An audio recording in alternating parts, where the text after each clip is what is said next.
வசனமாக சொல்லுகிறார், உங்களுடைய உள்ளிருந்து போன சூழ்நிலைகள் எல்லாம் உயிரடைய செய்கிற தேவன் உங்களோடு கூட இருக்கிறார். Hallelujah. The God who is going to restore. Amen.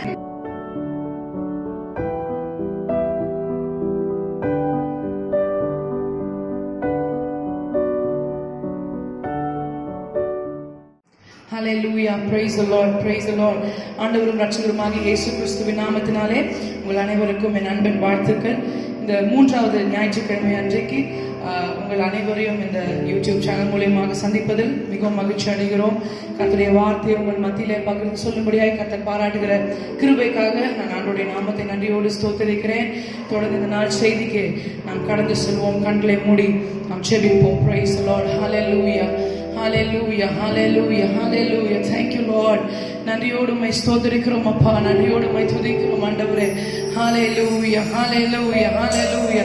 We praise you, Jesus. We lift your name on high, Lord. Hallelujah, hallelujah. சொன்ன சொல்லை காப்பாற்றும் தெய்வம் உம்மையன்றி யாரும் இல்லை. முடிந்ததில் துவக்கத்தை பார்க்கும்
வார்த்தைகளும் இருதயத்தின் தியானமும் உடைய சமூகத்துல பிரீதியா இருப்பதாக. என்னோடும் எங்களோடும் பேசும் ஆசீர்வதியும் இயேசுவின் நாமத்தில் ஜெபிக்கிறோம் பிதாவே. ஆமென், ஆமென். ஹல்லேலூயா, ஹல்லேலூயா. சிறியவனை புழுதியிலிருந்து தூக்கி எடுத்து அவனை பிரபுக்களோடு அமர செய்கிற ஆண்டவராகிய இயேசு கிறிஸ்துவின் நாமத்தினாலே உங்கள் அனைவருக்கும் எங்களுடைய அன்பின் வாழ்த்துக்களை நாங்கள் தெரிவித்துக் கொள்கிறோம். இன்றைக்கு தேவ செய்தி பேச போகிற இந்த பேசேஜ், இந்த பகுதி வேதாகமத்திலிருந்து நான் எடுத்துக்கொண்டு இந்த பகுதி ஏறக்குறைய ஒரு மாசமாக என்னுடைய இருதயத்துல இந்த பகுதி மீண்டும் மீண்டுமாக வந்து கொண்டே இருந்துச்சு. கடந்த 3 நாட்களாக இரவும் பகலும் அந்த பகுதியை தியானிக்கும்படியே கர்த்தர் கிருபை செய்தார். அது 3 நாட்களாக போகும்போது வரும்போது என்ன செய்திருந்தாலும் அந்த பகுதியை தியானித்து கொண்டே இருக்கும்போது கர்த்தர் ஒரு சில காரியங்களை அந்த பேசேஜ், அந்த பகுதியிலிருந்து கர்த்தர் வெளிப்படுத்தினார். பரிசுத்த ஆவியானவர் வெளிப்படுத்தினார். மிகவும் எனக்கு மிகவும் பிரயோஜனமாகவும் என்னுடைய தனிப்பட்ட ஆவிக்குரிய வாழ்க்கைக்கு மிகவும் ஆசீர்வாதமாக இருந்தது. நான் கர்த்தருக்குள் தாழ்மையாய் விசுவாசிக்கிறேன்.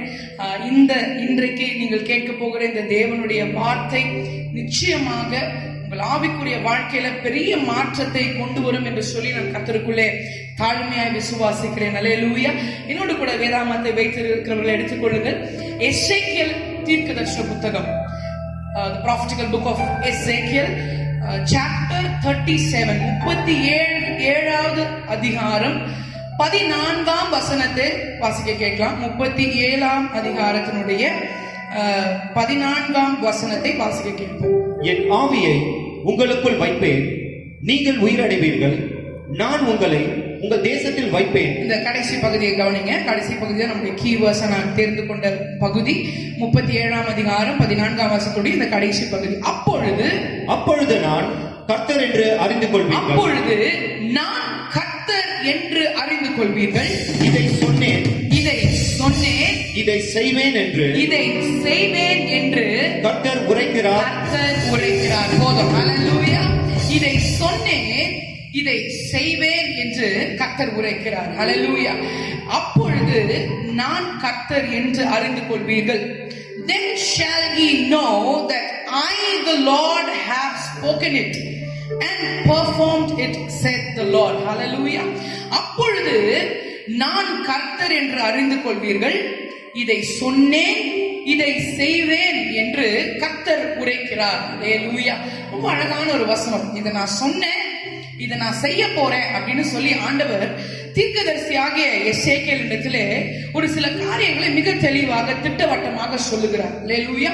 இந்த சம்பவம் நமக்கு எல்லாருக்கும் நன்றாக தெரிந்த ஒரு சம்பவம். இந்த அதிகாரம், இந்த 37ஆம் அதிகாரம் பார்த்தீங்கன்னு சொன்னா இது என்ன எதை இந்த 37ஆம் அதிகாரத்தில் நம்ம எதை பார்க்கிறோம் என்று சொன்னால் உலர்ந்த எலும்புகள் உள்ள ஒரு பள்ளத்தாக்கை குறித்து நம்ம பார்க்கிறோம். சோ எல்லாருக்கும் இந்த இன்சிடென்ட் நல்லா தெரிந்த ஒரு சம்பவம் தான். உலர்ந்த எலும்புகள் உள்ள பள்ளத்தாக்கு, the valley of dry bones, உலர்ந்து போன எலும்புகள். சோ இதோடைய சம்பவம் என்னன்னு உங்களுக்கு நல்லா தெரியும். இதுல என்ன சாராம்சம் இருக்கு அப்படின்னு சொல்லி 1லிருந்து 14 வசனம் வரைக்கும் இந்த ஒரு பெரிய ஒரு எக்ஸாம்பிள், ஒரு இல்லஸ்ட்ரேஷன் ஆண்டவர் எசேக்கியேல் தீர்க்கதரிசி மூலமாய் நமக்கு கற்றுக் கொடுக்கிறார். இந்த அதிகாரத்தினுடைய இந்த முதல் 14 வசனத்தினுடைய பின்னணியை கொஞ்சம் நம்ம தியானித்தோம் அப்படின்னு சொன்னா, முதல் வசனத்திலே ஆண்டவர் எசேக்கியேலை ஒரு உலர்ந்த எலும்புகள் உள்ள ஒரு பள்ளத்தாக்குல கொண்டு போறார். ட்ரை போன்ஸ், ஒண்ணுமே இல்லை, வெறும் எலும்பு கூடுகள் நிறைந்த ஒரு பள்ளத்தாக்குல இந்த தீர்க்கதரிசியை கர்த்தர் கொண்டு போறார். இந்த 2ஆம் வசனத்துல பாத்தீங்கன்னு சொன்னா அங்க plenty of bones இருந்துச்சு, நிறைய ஏராளமான எலும்புகள் இருந்துச்சு. இன்னொன்னு என்ன சொல்லப்பட்டிருக்குன்னா, அந்த எலும்புகள் எல்லாம் மிகவும் உலர்ந்து போன சூழ்நிலையில, வெரி ட்ரை, உலர்ந்து போன சூழ்நிலையில இருக்கு.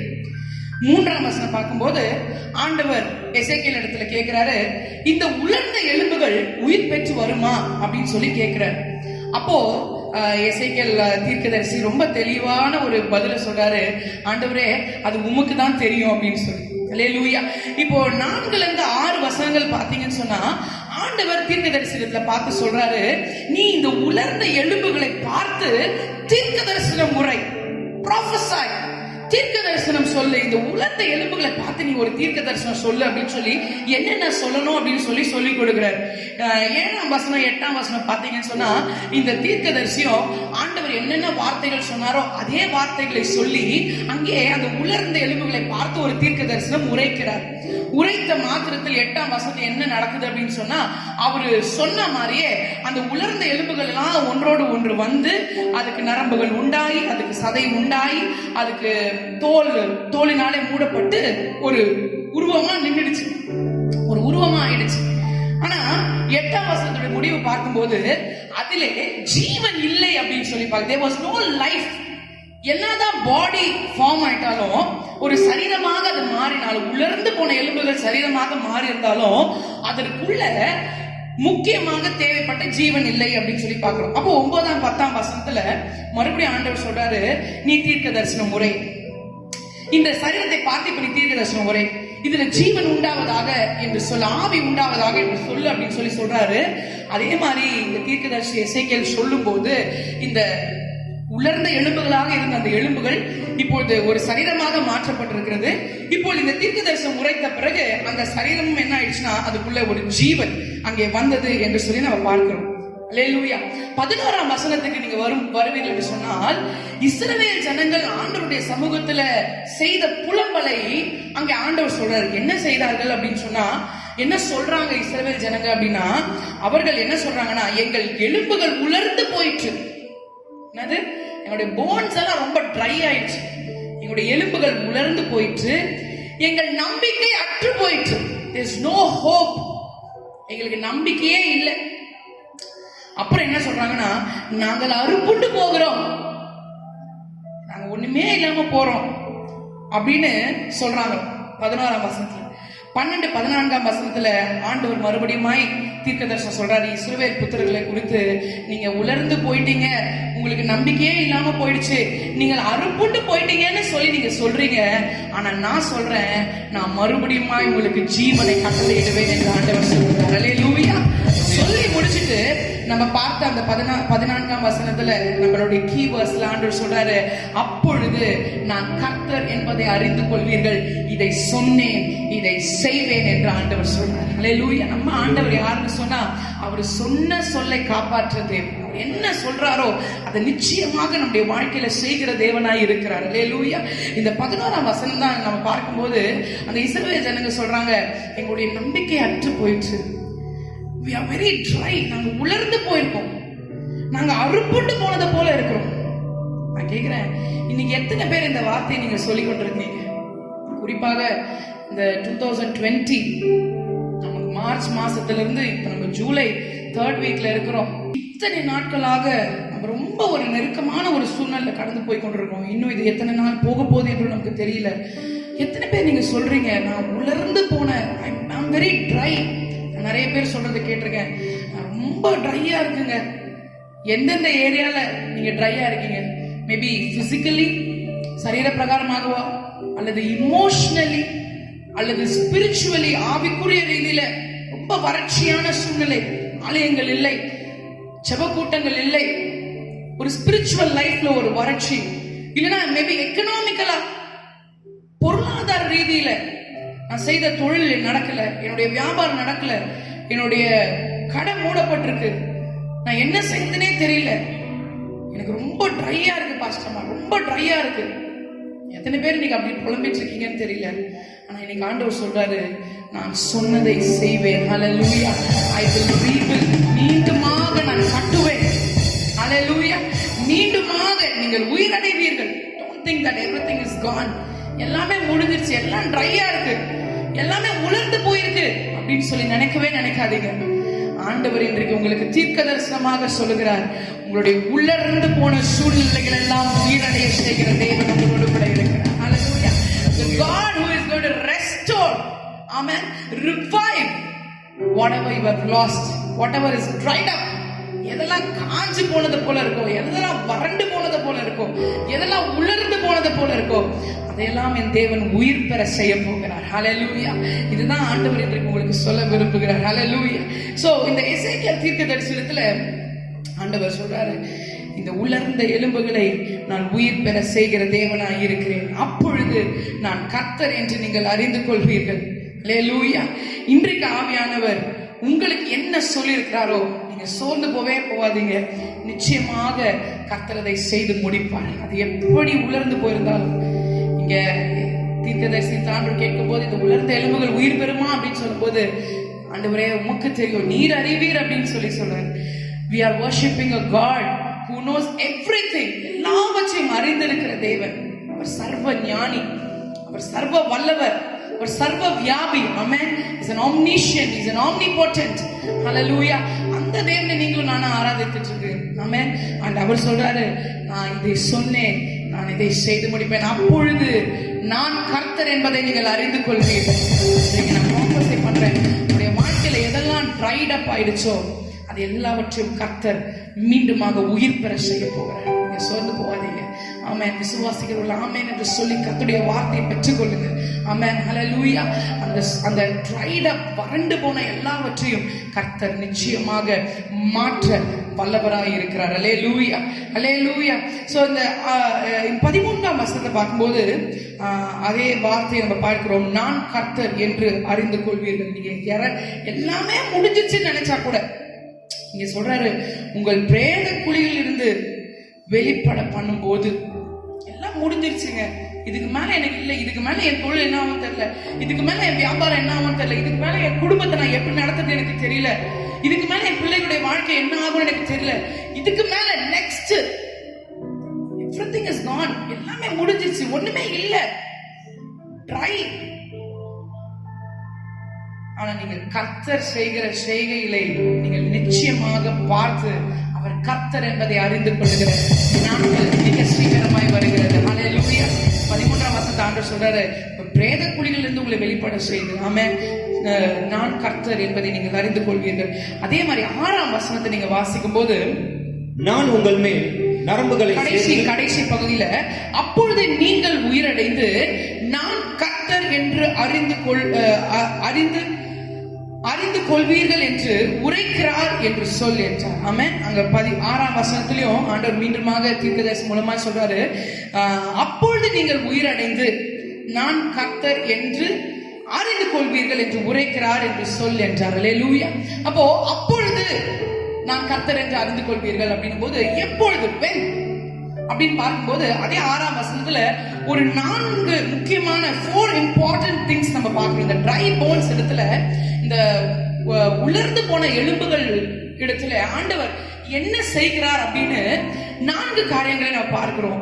உண்மையாகவே இது தியானிக்கும் போது எனக்கு அவ்வளோ ரொம்ப கர்த்தருடைய பிரசனத்தை உணர்ந்து சமூகத்தில் அநேக நேரம் உட்கார்ந்து நான் இந்த செய்தியை ஆயத்தப்படுத்திருக்கேன். இந்த 4 காரியங்கள், ஒருவேளை இது உங்களுக்கு வித்தியாசமான ஒரு வெளிப்பாடா கூட இருக்கலாம், ஆனால் கர்த்தர் எனக்கு வெளிப்படுத்தினதை உங்கள் மத்தியில நான் பேச விரும்புகிறேன். இந்த 4 முக்கியமான காரியங்கள் நீங்க இப்ப வாசிங்க. 6ஆம் வசனம் வாசிங்க. நான் உங்கள் மேல் நரம்புகளை சேர்த்து உங்கள் மேல் மாம்சத்தை உண்டாக்கி உங்களை தோலினால் மூடி உங்களின் ஆவியை கட்டளையிடுவேன். மறுபடியும் வாசிங்க. 6ஆம் வசனம் வாசிங்க. நான் உங்கள் மேல் நரம்புகளை சேர்த்து. முதல்ல ஃபர்ஸ்ட் ஸ்டெப் என்னன்னா, உங்கள் மேல் நரம்புகளை சேர்த்து. இரண்டாவது, நான் உங்கள் மேல் மாம்சத்தை உண்டாக்கி. உங்கள் மேல் மாம்சத்தை உண்டாக்கி. இரண்டாவது, மாம்சத்தை உண்டாக்கி. மூன்றாவது, உங்களை தோலினால் மூடி. உங்களை தோலினால் மூடி. மூன்றாவது, தோலினாலே மூடி. நான்காவது, உங்களில் ஆவியை கட்டளையிடுவேன். கடைசியாக, உங்களில் ஆவியை கட்டளையிடுவேன். அப்பொழுது நீங்கள் உயிரடைந்து நான் கர்த்தர் என்பதை அறிந்து கொள்வீர்கள் என்று ஆண்டவர் சொல்றார். அல்லேலூயா. இப்போ இந்த 4 காரியங்களை தான் நம்ம பார்க்க போறோம். இன்றைக்கு தியானிக்க போறது இந்த 4 காரியங்களை நம்ம தியானிக்க போறோம். எவ்வளோ ப்ரொசீஜரா போது பாருங்க, ஆண்டவர் செய்யற காரியங்கள் எவ்வளவு சிஸ்டமேட்டிக்கா போது பாருங்க. இந்த உலர்ந்து போன எலும்புகள், ட்ரை போன்ஸ் அங்கங்க கிடக்குது. அந்த பள்ளத்தாக்கு ஃபுல்லா வறண்டு போன உலர்ந்து போன எலும்புகள் இருக்கு.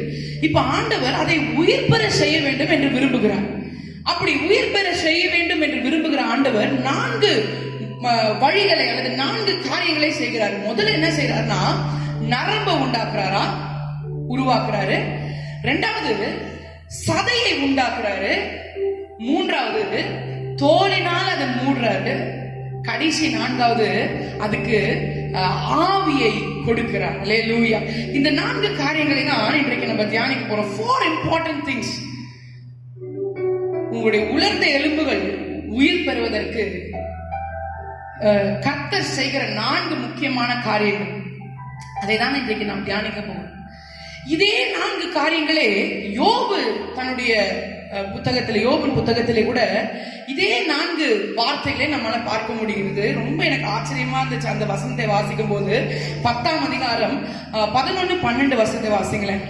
தோலையும் சதையையும் எனக்கு தரித்து. யோபு 10ஆம் அதிகாரம் 11-12. தோலையும் சதையையும் எனக்கு தரித்து, எலும்புகளாலும் நரம்புகளாலும் என்னை இசைத்தீர். எலும்புகளாலும் நரம்புகளாலும் என்னை இசைத்து எனக்கு ஜீவனை தந்தும். எனக்கு ஜீவனை தந்தும். எல்லாம் வந்துச்சு. தோல், சதை, எலும்பு, நரம்பு, ஜீவன். அல்லேலூயா.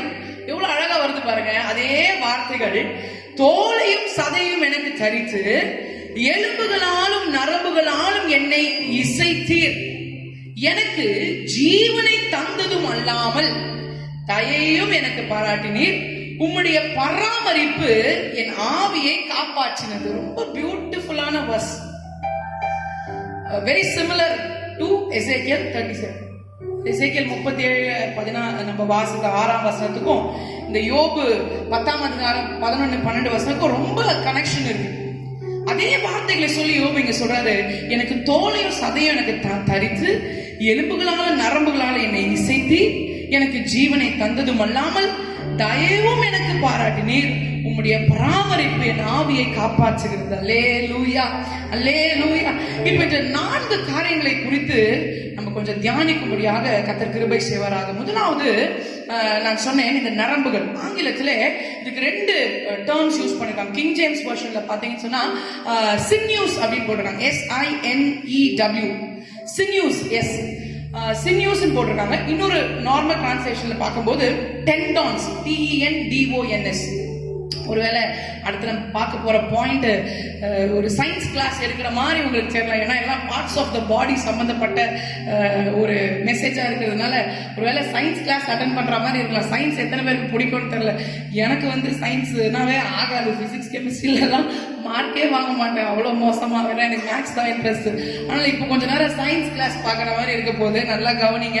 சோ முதல்ல இந்த சின்யூஸ் அல்லது இந்த டெண்டான்ஸ் அப்படின்னு சொல்லும்போது தமிழ்ல நரம்புகள் அப்படின்னு போட்டிருக்கு. நான் குறிப்புகளை முதல்ல சொல்லிடுறேன், அதுக்கப்புறம் ஒவ்வொன்றும் நம்ம பார்க்கலாம். So this tendons denotes connection. இந்த நரம்புகள் இணைப்பை குறிக்கிறது. முதல் குறிப்பு, இந்த நரம்புகள் இணைப்பை குறிக்கிறது. இரண்டாவதாக மாம்சம், ஃபிளஷ், டினோட்ஸ் கம்யூனியன். மாம்சம் இசைந்திருத்தலை குறிக்கிறது. மாம்சம் எதை குறிக்கிறது? இசைந்திருத்தலை குறிக்கிறது. Flesh denotes communion. மூன்றாவதாக ஸ்கின், தோல். Skin denotes care. இந்த தோல் எதை குறிக்கிறது அப்படின்னு சொன்னா பராமரிப்பை குறிக்கிறது. Skin denotes care. தோல் பராமரிப்பை குறிக்கிறது. நான்காவதாக breath. Breath denotes change making. இந்த ஆவி எதை குறிக்கிறதுன்னு சொன்னா மாற்றத்தை குறிக்கிறது. இது ஜஸ்ட் நோட் பண்ணி வச்சுக்கோங்க. நம்ம ஒரு குறிப்பா தியானிக்கும்படியாக கர்த்தர் பரிசுத்த ஆவியானவர் நமக்கு உதவி செய்வாராக. சோ நான் வேகமாக இந்த 4 குறிப்பை மீண்டுமாய் சொல்லிடுறேன். Tendons denotes connection. நரம்புகள் இணைப்பை குறிக்கிறது. Flesh denotes communion. மாம்சம் இசைந்திருத்தலை குறிக்கிறது. Skin denotes care. தோல் பராமரிப்பை குறிக்கிறது. Breath denotes change making. ஆவி மாற்றத்தை குறிக்கிறது. முதல் குறிப்புக்கு நேரம் நாம் கடந்து செல்வோம். அதே 6ஆம் வசனம் முதல் பகுதி வாசிங்க. முதல்ல இந்த உலர்ந்த எலும்புகள் இடத்துல ஆண்டவர் என்ன தீர்க்க தரிசனம் சொல்றாரு, என்ன பண்ண சொல்றாரு அப்படின்னு சொன்னா, நான் உங்கள் மேல் நரம்புகளை சேர்த்து. நரம்புகளை சேர்த்து போதும். ஃபர்ஸ்ட் ஸ்டெப் பாத்தீங்கன்னா நரம்புகளை சேர்த்து. இந்த நரம்புகள் அப்படின்னு தமிழ்ல வருது, ஆனா சொன்ன ஆங்கிலத்துல டெண்டான்ஸ். டெண்டான்ஸ் என்ற வார்த்தைக்கு சரியான தமிழ் பதம் பார்க்கும்போது தசை நார் அப்படின்னு போட்டிருக்கு. தசை நார் அப்படின்னா மேபி நம்ம யூஸ் பண்ற டேர்ம்ல இன்னும் எக்ஸ்பிளைன்டா சொல்லணும்னா இந்த ஜவ்வுன்னு சொல்லுவாங்க. சொல்றாரு அந்த ஜவ்வுடைய வேலை என்ன அப்படின்னு சொன்னா ஒரு எலும்பையும் இன்னொரு எலும்பையும் இணைக்கிறது. அதனால டாக்டர்ஸ் கிட்ட போனா சப்போஸ் முட்டி வலி, இடுப்பு வலி அப்படின்னு சொல்லும் போது என்ன சொல்லுவாங்கன்னா, அந்த எலும்போட ஜவ் வந்து தேஞ்சிருக்கு, அது வந்து ரொம்ப தேஞ்சதுனால உங்களுக்கு வலி அதிகமா இருக்கு அப்படின்னு சொல்றாங்க. அப்ப அந்த ஜவ்வோட வேலை என்ன அப்படின்னு சொன்னா, எனக்கு ஒரு போனையும் இன்னொரு போனையும் சேர்க்கிறது. the main function வந்து to join one bone to other bone, அது ஜாயின் பண்ணும். ரெண்டாவது அது என்ன மட்டும் இல்ல, to tie the bones together, அந்த போனை வந்து ஒன்னோட ஒன்னு ஸ்ட்ரக்சர் ஃபார்ம் பண்ணணும் அப்படின்னு சொன்னா இந்த ஜவ்வு வச்சுதான் இந்த நரம்பு, தமிழ் நரம்பு, ஜவ்வு எப்படினாலும் நீங்க யூஸ் பண்ணலாம். இந்த டெண்டான்ஸ் தான் என்ன பண்ணுது அப்படின்னு சொன்னா, ஒரு எலும்பு இன்னொரு எலும்பையும் ஜாயின் பண்ணுது. இப்போ இந்த மேல இருக்கிற முட்டை எலும்பையும் கீழே இருக்க கால் எலும்பையும் ஜாயின் பண்ணுது. ஒரு பார்ட்ஸ் ஆஃப் த பாடி, நம்ம சரீரத்தில் இருக்க எல்லா எலும்புகளையும் ஜாயின் பண்றது பாத்தீங்கன்னா இந்த டெண்டான்ஸ் தான். எவ்வளவு அருமையா இருக்கு பாருங்களேன். இப்போ நல்லா அப்படி ஒரு பிக்சரைசிங் கொண்டு வாங்க. ட்ரை போன்ஸ், உலர்ந்த எலும்புகள், பள்ளத்தாக்கு ஃபுல்லா நிறைஞ்சு இருக்கு. ஆண்டவர் சொல்றாரு, இந்த எலும்புகளுக்கு முதல்ல அவர் சொல்றது என்னன்னா, அதுக்கு நரம்புகள் உண்டாகட்டும்னு சொல்றாரு. அல்லேலூயா. அப்போ நான் சொல்லுவேன், இந்த நரம்புகள் உங்களுடைய ட்ரை லைஃப், உங்களுடைய உலர்ந்த வாழ்க்கை மீண்டுமாக உயிர் பெற செய்யணும்னு சொன்னா, இன்னைக்கு ஆண்டவர் சொல்றாரு, I am creating the tendons in you. ஆமென். இந்த நரம்புகளை நான் உண்டாக்குகிறேன் என்று சொல்லுகிறார். அல்லேலூயா. இந்த நரம்புகள், நான் சொன்ன இதோட ஃபங்க்ஷன் என்ன, இதோட இந்த ஜவ்வோட ஃபங்க்ஷன் என்ன அப்படின்னா, கனெக்ட் பண்றது. ஒரு போனையும் இன்னொரு போனையும் கனெக்ட் பண்றது, டுகெதர், ஒன்றாக சேர்த்து வைக்கிறது. அதுதான் அதோடைய ஃபங்க்ஷன், அதான் அதோடைய வேலை. அதுக்கு தான் ஆண்டவர் அதை உண்டாக்கி இருக்கிறார். அப்ப முதல்ல இந்த ட்ரை போன்ஸ் எலும்புகள் இருக்கும்போது ஆண்டவர் அதெல்லாம் எப்படி ஒண்ணு சேர்க்கிறார் அப்படின்னா, இந்த நரம்புகளை உண்டாக்குகிறார். அப்போ இது எதை காட்டுகிறது என்று சொல்லும் போது நான் சொன்னேன், இட் டினோட்ஸ் a connection. ஒருவேளை இன்னைக்கு நீங்க ஆண்டவருக்கும் எனக்கும் ஒரு தொடர்பே இல்லாத மாதிரி இருக்கு, யாவைக்குரிய வாழ்க்கை ரொம்ப வறண்டு போன மாதிரி இருக்கு, உள்ளான மனிதன்ல நான் ரொம்ப பலவீனமா இருக்கேன் அப்படின்னு நீங்க ஃபீல் பண்ணீங்கன்னா, இன்னைக்கு ஆண்டவர் சொல்றாரு, the first step to bring you back to life, உங்களை மீண்டுமாக ஜீவனுக்குள்ளாக கொண்டு வருவதற்கு முதல் படி என்னன்னு சொன்னா, உங்கள ஆண்டவர் நரம்புகளை உண்டாக்க போகிறார். அல்லேலூயா. இந்த நரம்புகள் அப்படின்னு சொல்லும்போது அது எதை குறிக்கிறது என்று சொன்னால், தேவனோடு உங்களுக்கு இருக்கிற அந்த கனெக்ஷன். ஆமென். அந்த என்ன சொல்றது, அந்த இணைப்பு, தேவனோடு உங்களுக்கு இருக்கிற அந்த இணைப்பை முதலாவது ஆண்டவர் இன்றைக்கு புதுப்பிக்கிறார். நினைக்காதீங்க, நான் உலர்ந்து போயிட்டேன், நான் ரொம்ப உலர்ந்து, I'm very dry, I'm completely dry, என்னுடைய ஸ்பிரிச்சுவல் லைஃப் கம்ப்ளீட்டா ட்ரை ஆயிடுச்சு. இல்லைங்க, இன்னைக்கு ஆண்டவர் சொல்றாரு, he is going to create the tendons in you. ஆமென். நரம்புகளை உண்டாக்க போறார். நரம்புகள் என்ன செய்யுது அப்படின்னு சொன்னா, அது ஒரு எலும்பை இன்னொரு எலும்பை இணைக்கிறது. இன்னைக்கு ஆண்டவரோட உங்களுக்கு ஒரு கனெக்ஷனை, ஒரு இணைப்பை ஆண்டவர் முதலாவது ஏற்படுத்துகிறார். அல்லேலூயா. இதுக்கு ஒரு சம்பவத்தை நம்ம உதாரணமாக பார்க்கலாம். ஆதியாகமத்தின் புஸ்தகம் 32ஆம் அதிகாரத்துல, நமக்கு எல்லாம் தெரிஞ்ச சம்பவம் தான். 32ஆம் அதிகாரத்துல 23 இருந்து 32 நீங்க வீட்டுல பொறுமையா வாசிச்சு பாருங்க. இங்க யாக்கோபனுடைய சம்பவத்தை நம்ம பார்க்கிறோம். யாக்கோபு அங்கே யாப்போக்கு என்ற ஆற்றங்கரையிலே அமர்ந்து ரா முழுவதும் அங்கே தூதனோடு போராடி கொண்டிருக்கிறார். ஏன்னா பயம். என்ன பயம் அப்படின்னா, அண்ணன் ஏமாத்திட்டு வந்தாச்சு, இத்தனை வருஷம் இங்க வாழ்ந்தாச்சு, இப்ப திருப்பி தன்னுடைய தேசத்துக்கு அவர் போக போறாரு. இப்ப அவருக்கு இருக்கிற பயம் எல்லாம் என்னன்னா, அண்ணன் நம்மள கண்டிப்பா என்ன பண்ணுவாரு, கொன்னு போட்டு நம்மளுடைய வாழ்க்கையை பினிஷ் பண்ணுவாரு அப்படிங்கிறது தான் அவருடைய நினைப்பு எல்லாம். அதனாலதான் முதல்ல வேலைக்காரர்களை, ஆடு மாடுகளை அனுப்புறாரு. ரெண்டாவது அவருடைய பெரிய மனைவியும் மறுமனையாட்டியும் பிள்ளைகளை அனுப்புறாரு. அதுக்கப்புறம் ஸ்டெப் பை ஸ்டெப்பா கடைசியா ராகேல். இப்ப இவரு பின்னாடி தங்கிட்டு ஆண்டவரோட போராடிட்டு இருக்காரு. அப்போ பொழுது விடிகிற அந்த டைம் வந்துருச்சு. இப்போ என்ன நடக்குது அந்த சம்பவத்தை பாருங்க. 24 இருந்து நம்ம பார்க்கும்போது, அவன் பிந்தி தனித்து அங்கே தங்கி இருந்தான். அப்போது ஒரு புருஷன் பொழுது விடியும் அளவும் அவனோடு போராடி. 25ஆம் வசனம் வாசிங்க.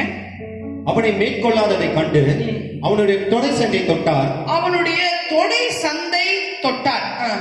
அதனால் அவருடனே போராடுகையில் யாக்கோபின் பின் தொடை சந்து சுளுக்கி. அதனால் அவரோட போராடுகையில் யாக்கோபனுடைய பின் தொடை சந்து சுளுக்கிற்று அப்படின்னு சொல்லி நம்ம பார்க்கிறோம்.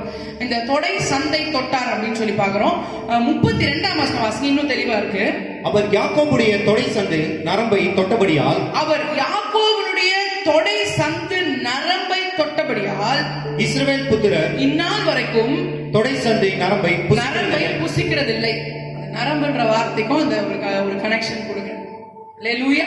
அப்போ யாக்கோபுடைய தொடை சந்து நரம்பை தொட்டாராம். தொட்டதுனால அவனுக்கு கால் சுளுக்கிட்டு இனி அதனால இஸ்ரவேல் ஜனங்க என்ன பண்றது இல்லையா, இந்நாள் வரைக்கும் தொடை சந்து நரம்பை அவங்க ஜப்பு வந்து சாப்பிடுறது இல்லை அப்படின்னு சொல்லி பைபிள் சொல்லப்பட்டிருக்கு. இந்த இன்சிடென்ட்ல என்ன நடக்குது அப்படின்னு சொல்லி பார்க்கும்போது, யாக்கோபு ஆண்டவரோடு ஒரு உண்மையான ஒரு இணைப்புல அங்கே வருகிறதை பார்க்கிறோம். ஆண்டவர் அப்பா அம்மாவை ஏமாத்திட்டு, அண்ணனை ஏமாத்திட்டு வெளியே வரும்போதே தரிசனம் காண்பிச்சு, நான் இப்படி செய்வேன் அப்படி செய்வேன் எல்லாம் வாக்கு பண்றாரு. அவனோடு கூட இருக்கிறாரு. ஏறக்குறை 20 வருஷம் ஆயிடுச்சு. ஆனா ஒரு உண்மையான ஒரு கனெக்ஷன் அங்க யாக்கோபுக்கும் ஆண்டவருக்கும் உண்மையான கனெக்ஷன் இந்த ஒரு இடத்துல ஏற்பட்டது அப்படிங்கிறத நம்மளால பார்க்க முடியும். அது வரைக்கும் ஏமாத்தி கொண்டிருந்தவன், அது வரைக்கும் எல்லாவற்றிலும் கோணலாக நினைத்து கொண்டிருந்தவன், இன்றைக்கு ஆண்டவரோடு ஒரு நெருங்கின ஒரு இணைப்புல அவன் வருகிறதை நம்ம பார்க்கிறோம். ஆண்டவர் கேட்கிறார், உன் பேர் என்ன? சம்பவம் நமக்கு தெரியும். உன் பேர் என்னன்னு சொல்லும் போது அவன் யாக்கோபு அப்படின்னு சொல்றாரு. அப்ப ஆண்டவர் சொல்றாரு, இனி நீ இஸ்ரவேல் என்று அழைக்கப்படுவாய் அப்படின்னு சொல்லி அங்க தேவனுக்கும் யாக்கோபுக்கும் இடையில ஒரு பெரிய ஒரு கனெக்ஷன் வருகிறத நம்ம பார்க்கிறோம். Real connection with God. நான் சொல்லுவேன், உண்மையாகவே யாக்கோபுக்கு ஒரு மறு ஜீவனை அல்லது ஒரு புது ஜென்மமாக ஒரு புது வாழ்க்கையை தந்தது இந்த ஒரு சந்திப்பு. சொல்லுவேன், whatever driest situation you may be in, எப்படிப்பட்ட ஒரு உலர்ந்த நிலையில நீங்கள் இருந்தாலும் இன்றைக்கு ஆண்டவர் உங்களுக்கு நரம்புகளை உண்டாக்குகிறேன் என்று வாக்கு பண்ணது. நரம்பு எதை குறிக்கிறது அப்படின்னு சொன்னா, அது ஒரு கனெக்ஷன், ஒரு கனெக்ஷனை குறிக்கும், ஒரு இணைப்பை. இந்த இணைப்பு எப்படி வரும் என்றால், நீங்கள் தேவனோடு ஜெபத்திலே அமரும் போதுதான் இந்த இணைப்பு வரும். ஹalleluya. when you sit in the presence of God and pray, only prayer can give you that connection with God. அந்த ஜெபம் மாத்திரம் தான் உங்களுக்கும் தேவனுக்கும் ஒரு இணைப்பை உண்டாக்க முடியும். நம்ம இப்போ பாத்தீங்கன்னு சொன்னா சபைகள் மூடப்பட்டிருக்கு, சபைக்கு போக முடியல. சில பேர்லாம் டெய்லி சர்ச் வந்து ஜெபிக்கிற பழக்கம் உங்களுக்கு இருக்கு, இப்போ வர முடியல. நிறைய எதிர்மறையான சூழ்நிலைகள் இருக்கு. ஆனாலும் நம்ம அதனால ஒருவேளை நம்முடைய ஆவிக்குரிய வாழ்க்கை உலர்ந்து போனதை போல இருக்கும் என்று சொன்னால், இன்றைக்கு ஆண்டவர் சொல்லுகிறார், நான் உங்களுக்கு நரம்புகளை உண்டாக்குகிறேன். I'm renewing the connection. அந்த இணைப்பை நான் உங்களுக்கு ரெனியூ பண்றேன்னு சொல்றேன். அது எப்படி நம்ம அதை அனுபவிக்க முடியும் என்று சொன்னால், ஆண்டவரோடு நம்ம ஜெபத்திலே அமரும் போது. The time of prayer is very important. நம்முடைய வாழ்க்கையில அந்த ஜெப நேரம் மிக மிக முக்கியம். அந்த ஜெபம் இல்லை என்று சொன்னால் நம்முடைய வாழ்க்கை உலர்ந்து போன நிலையிலே அது மாறிவிடும். அந்த ஜெப வாழ்க்கையில நீங்க இல்லைன்னு சொன்னா, ஒருவேளை பிசிக்கலா நீங்க உயிரோடு இருக்கலாம், பிசிக்கலா நீங்க சாப்பிடலாம், போலாம் வரலாம் சரீர பிரகாரமா. ஆனா அந்த இன்னர் மேன், அந்த உள்ளான மனிதன், அந்த ஜெபத்தினால் தான் தேவனோடு அவனுக்கு ஒரு இணைப்பு வருகிறது. அப்ப நீங்க தேவனோடு இணைந்து இருக்கணும் அப்படின்னு சொன்னா, நீங்க அந்த ஜெப நேரத்தை மிக முக்கியமாக அனுசரிக்கணும். Keep a specific time. ஒரு குறிப்பிட்ட நேரத்தை வைத்து அவருடைய சமூகத்துல அது ஜெப நேரம் என்று வைத்து ஒதுக்கி அந்த நேரத்துல நீங்க ஜெபிக்க அமருங்களேன். You will feel the difference. அந்த வித்தியாசத்தை நீங்க உணர்வீங்க. அந்த ஜெபம் இல்லை என்று சொன்னால் உலர்ந்து போன நிலைக்கு நம்ம மாறிவிடுவோம். அதனால முதலாவது இந்த உலர்ந்த எலும்புகளை உயிர் பெற செய்ய ஆண்டவர் செய்கிற முதலாவது வேலை என்னன்னு சொன்னா, நரம்புகளை உண்டாக்குகிறார். It makes a connection. ஆமென். நீங்க யாக்கோபோடு ஆண்டவர் ஒரு உறவை, ஒரு இணைப்பை உண்டாக்கினார். யாக்கோபுடைய வாழ்க்கை பிறகு ஆசீர்வாதமாய் மாற்றப்பட்டது. அவன் பயந்த எதுவுமே நடக்கலாம். அவன் நினைச்ச அண்ணன் வந்து கொன்னுடுவான்னு சொல்லி, ஆனா அதுக்கு மாற அண்ணன் வந்து கட்டி பிடிச்சு தழுவி முத்தம் கொடுத்து அவர்கள் 2 பேரும் அவருடைய உறவில் ஐக்கியமாகும்படி ஆண்டவர் உதவி செய்தார். அல்லேலூயா. இன்றைக்கு உலர்ந்து போன உங்களுடைய ஆவிக்குரிய வாழ்க்கை உயிர் பெற வேண்டும் என்று சொன்னால், நீங்கள் ஜெப நேரத்தை அதிகரிங்க. பிரியமான கர்த்தருடைய பிள்ளைகளே, தேவனுக்கும் உங்களுக்கும் இருக்கிற அந்த கனெக்ஷன், அந்த இணைப்பு பாத்தீங்கன்னு சொன்னா அது எப்போ அதிகரிக்கும் அப்படின்னா, நம்ம ஜெபிக்கிற ஒவ்வொரு நேரமும், நம்ம ஜெபத்துக்கு செலவு செய்கிற ஒவ்வொரு நேரமும் தேவனோடு நம்மை இணைக்கிற அந்த நரம்புகளை புதுப்பிக்கிற ஒரு நேரமாக மாறும். இரண்டாவதாக எசேக்கியேல் 37:6 வாசிங்க.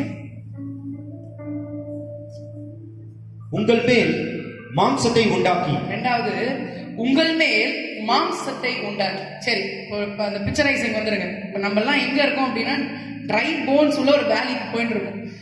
உலர்ந்த எலும்புகள் உள்ள ஒரு பள்ளத்தாக்கு வழியா நம்ம நடந்து போயிட்டு இருக்கோம். இப்ப பார்த்துட்டோம், எல்லாம் உலர்ந்து போயிருக்கு. இப்ப ஆண்டவருடைய இறைச்சல், அந்த சத்தம் கேட்டவுடனே அந்தந்த எலும்போட வந்து நின்றுடுச்சு. இப்போ நின்ன எலும்பு ஆண்டவர் என்ன பண்ணிட்டாருன்னா, நரம்புகளால் என்ன பண்ணிட்டாரு, ஒண்ணு சேர்த்தார். இப்போ யோசிச்சு பாருங்க, ஒரு வெறும் ஒரு எலும்பு கொண்டு, ஒரு சரீரத்தோட எலும்பு கொண்டு இருக்கு. அடுத்து என்ன வேணும் அதுக்கு? அடுத்து என்ன வேணும்? ஒரு மாம்சம் வேணும், ஃபிளஷ் வேணும். ஸோ இந்த ஃபிளஷ் சயின்டிபிக்கலா நீங்க இதோடைய எக்ஸ்பிளனேஷன் பார்க்கும்போது, இந்த ஃபிளஷுக்கு பார்க்கும்போது, it is a composition of muscles, tissues, fat and blood அப்படின்னு சொல்றாங்க. அதாவது தசைகள், திசு, கொழுப்பு, ரத்தம் இதெல்லாம் சேர்ந்த ஒரு கலவை தான் மாம்சம். அது மனிதனுடைய மாம்சம் வேற இருக்கு, இது மிருகங்களுடைய மாம்சம் வேற. மிருகங்களுடைய மாம்சம், பல மாம்சத்தை நம்ம கறியா என்ன செய்யறோம், நம்ம சாப்பிடுறோம். ஆடோட மாம்சத்தை சாப்பிடுறோம். என்னன்னா எல்லாம் நிறைய மாம்சம், நிறைய பேர் நிறைய மாம்சம் சாப்பிடுறாங்க. ஓகே, இப்போ ட்ரை போன்ஸ் எல்லாம் சேர்ந்துச்சு, அது வந்து நரம்புனால டை பண்ணியாச்சு. அடுத்த ஸ்டெப், செகண்ட் ஸ்டெப் ஆண்டவர் என்ன பண்றாருன்னா, அதுக்கு மாம்சத்தை உண்டாக்குறாரு, ஃபிளஷ். அப்ப ஃபிளஷ் நம்ம என்ன பார்த்தோம்? கலவை, திசுக்கள், சதைகள், கொழுப்பு, ரத்தம் இதெல்லாம் சேர்ந்த ஒரு கலவை தான் நம்ம மாம்சம். இதோடைய வேலை என்ன அப்படின்னு சொன்னா, இப்போ வெறும் எலும்பு கூண்டு இருக்கு, அந்த காலியான இடத்தை நிரப்புது. சரிங்களா? மார் எலும்பு அப்படின்னு சொன்னா அதை வந்து தசை என்ன செய்யுது, இந்த மாம்சம் என்ன செய்யுதுன்னா, அது it fils the hallowed place. காலியா இருக்கிற இடத்தை முதல்ல நிரப்புது. எதுக்காக அப்படின்னா, அது மாம்சம் இருந்தாதான் அசைவுகளை கொடுக்க முடியும். அதனால அந்த மாம்சம் வந்து it fills up the hollowness and helps in motion. ரெண்டாவது என்ன செய்யுதுன்னா, it pipe work that moves nutrition around. இந்த சரீரத்துக்கு தேவையான சத்து எல்லாமே இந்த மாம்சத்தின் வழியா தான் போகுது. நல்லா கவனிங்க, நான் இது சொல்ற எல்லாத்துக்குமே ஒரு பிப்ளிக்கல் அர்த்தத்தை நான் இது கூட சேர்த்து சொல்ல போறேன். சோ இந்த சதை அல்லது மாம்சம் எதுக்காக இருக்கு அப்படின்னு சொன்னா, அந்த உருவம், அந்த வெறும் எலும்பை வந்து ஒரு உருவமாக மாற்றுறதுக்கும், அந்த உருவத்துக்கு இனி அது ஆக்ஷன் பண்றதுக்கோ, இல்ல அதுக்கு தேவையான சத்து உடம்பு ஃபுல்லா போறதுக்கோ எலும்பு மூலியமா போக முடியாது, அது மாம்சத்தின் மூலியமா தான் போக முடியும். சரிங்களா? அப்போ இதுதான் ரெண்டு முக்கியமான ஃபங்க்ஷன்ஸ். சதை, அது மாம்சத்தினுடைய ஃபங்க்ஷன். இப்ப ஆண்டவர் சொல்ற, ரெண்டாவதாக நான் மாம்சத்தை உருவாக்குகிறேன் அப்படின்னு சொல்றாரு. இன்றைக்கு ஆண்டவர் உங்களுடைய உலர்ந்த எலும்புகளை உயிர் பெற செய்ய, ரெண்டாவதாக செய்ய போறது நம்முடைய மாம்சத்தை உண்டாக்க போறாரு. இந்த மாம்சம் எதை குறிக்கிறது அப்படின்னு சொன்னேன்? The flesh denotes a communion with the Lord. தேவனோடு நாம் இசைந்திருப்பதை இந்த மாம்சம் சுட்டி காட்டுகிறது. ஸ்பிரிச்சுவல் மீனிங், ஆவியானவர் வெளிப்படுத்தின ஒரு காரியம். இந்த மாம்சம் தேவனோடு நம்மை இசைந்திருக்க செய்கிறது. எப்படிங்கிறத நான் தொடர்ந்து விளக்குறேன், நல்லா கவனமா கேளுங்க. அப்போஸ்தலனாகிய பவுல் மாம்சத்தை குறித்து பேசும்போது அவரு நிறைய வந்து மாம்சம் வந்து பாவம் அதோடய ஒப்பிட்டு சொல்றாரு. ஏன்னா உலகம், மாம்சம், பிசாசு அப்படின்னு சொல்றாரு. இன்னொரு இடத்துல என்ன சொல்றாரு? மாம்சத்தின் இச்சை, கண்களின் இச்சை, ஜீவனத்தின் பெருமை அப்படின்னு ஒண்ணு சொல்றாரு. இன்னொரு இடத்துல என்ன சொல்றாரு? ரோமர் 7:8 நம்ம வாசித்தோம்னு சொன்னா அங்க என்ன சொல்றாருன்னா, மாம்சம் ஆவிக்கு விரோதமா போராடுது, ஆவி மாம்சத்துக்கு விரோதமா போராடுது, நான் விரும்புறதை செய்யாம என் மாம்சம் என்ன தடுக்குது அப்படின்னு இந்த ஃபிளஷ் குறித்து, மாம்சத்தை குறித்து பிராக்டிக்கலா இப்பொழுது நான் சந்தித்துக் கொண்டிருக்கிறதை குறித்து அப்போஸ்தலனாகிய பவுல் சொல்றாரு. அதெல்லாம் உண்மைதான், யா இட்ஸ் ட்ரூ. ஆனா ஆண்டவர் மனுஷனை உண்டாக்கின போது அவரு இந்த மாம்சத்தை மிகவும் நேர்த்தியாக பூரணமாக அவர் சிருஷ்டித்தார். இந்த மாம்சம் எதை குறிக்கிறது சொன்னா ஒரு கம்யூனியன், ஒரு இசைந்திருத்தலை குறிக்கிறது என்று சொன்னேன். இதுக்கு நம்ம உதாரணமாக ஒரு வசனத்தை வாசிக்கலாம். ஆதியாகமம் 2ஆம் அதிகாரம் 23, 24 வசனங்களை வாசிக்கலாம். அப்பொழுது ஆதாம், இவள் என் எலும்பில் எலும்பும், இவள் என் எலும்பின் எலும்பும், என் மாம்சத்தில் மாம்சமுமாய் இருக்கிறாள். இவள் என் மாம்சத்தின் மாம்சமாய் இருக்கிறாள். இவள் மனுஷனில் எடுக்கப்பட்டபடியினால் மனுஷி எனப்படுவாள் என்றான். ஓகே. இதன் நிமித்தம் புருஷன் தன் தகப்பனையும் தன் தாயையும் விட்டு, தன் தகப்பனையும் தன் தாயையும் விட்டு தன் மனைவியோட இசைந்திருப்பான். தன் மனைவியோட இசைந்திருப்பான். அவர்கள் ஒரே மாம்சமாய் இருப்பார்கள். அவர்கள் ஒரே மாம்சமாய் இருப்பார்கள். அல்லேலூயா.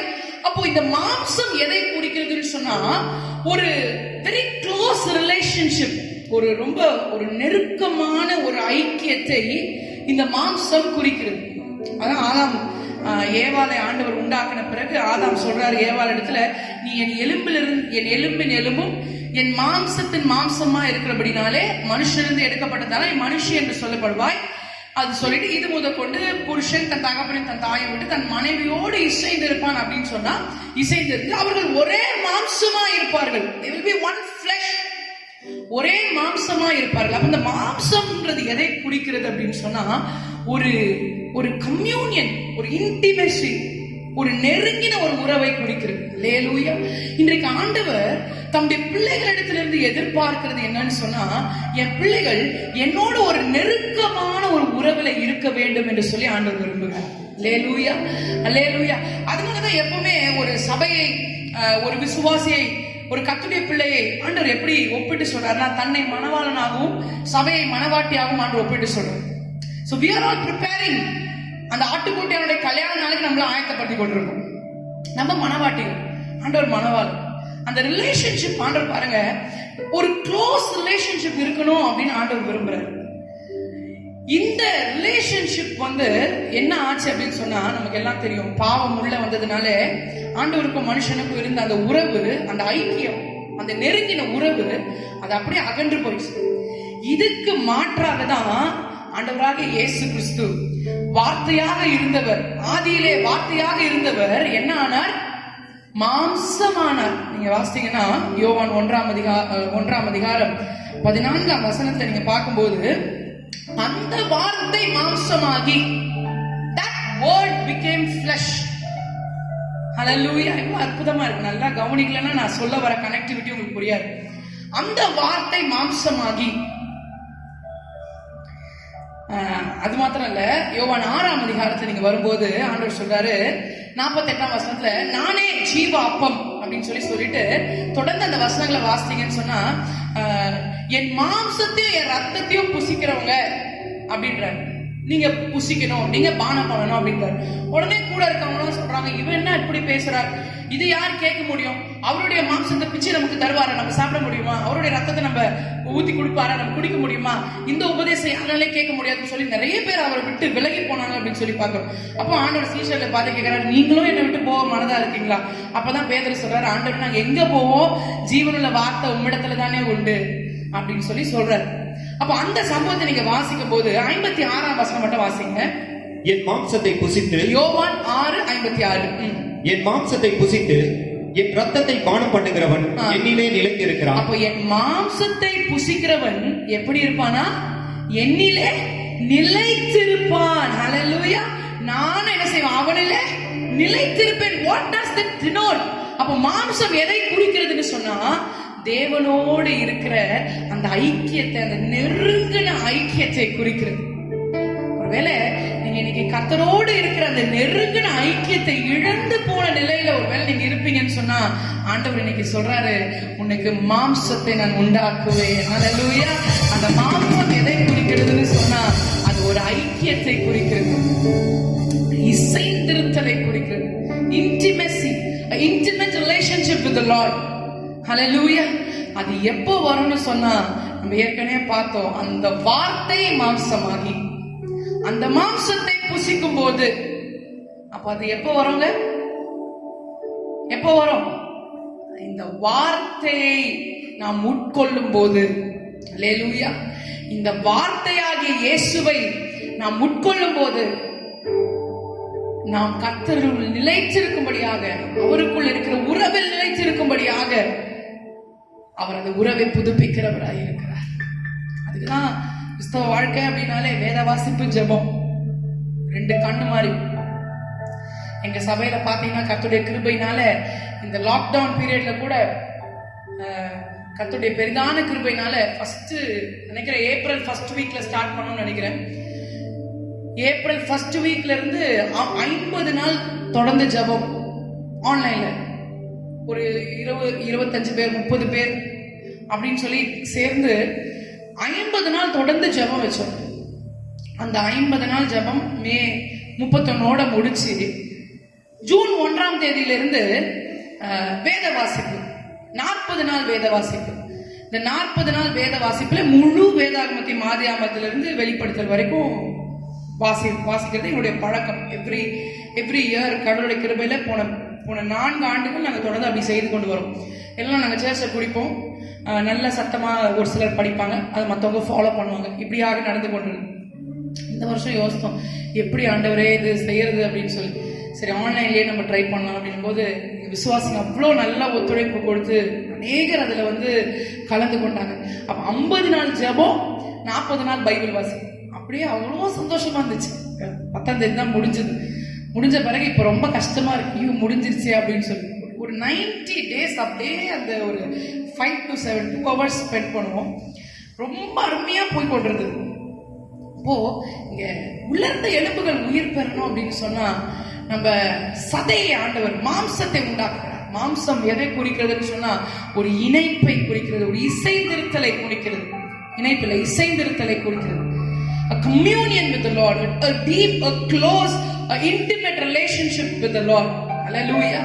அந்த நேசத்தின் உச்சிதம் எப்போ வரும்னு சொன்னா இந்த வார்த்தையாகிய இந்த மாம்சமாகிய இயேசுவை நாம் உட்கொள்ளும் போது, இந்த வார்த்தையை நாம் தியானிக்க இந்த வார்த்தையை நாம் படிக்க இந்த சதை, இந்த மாம்சம் என்ன செய்யும்? நல்லா புசு என்னது புஷ்டியா நல்லா கொழுன்னு ஆயிடும். ஆமென். ஹல்லேலூயா, ஹல்லேலூயா.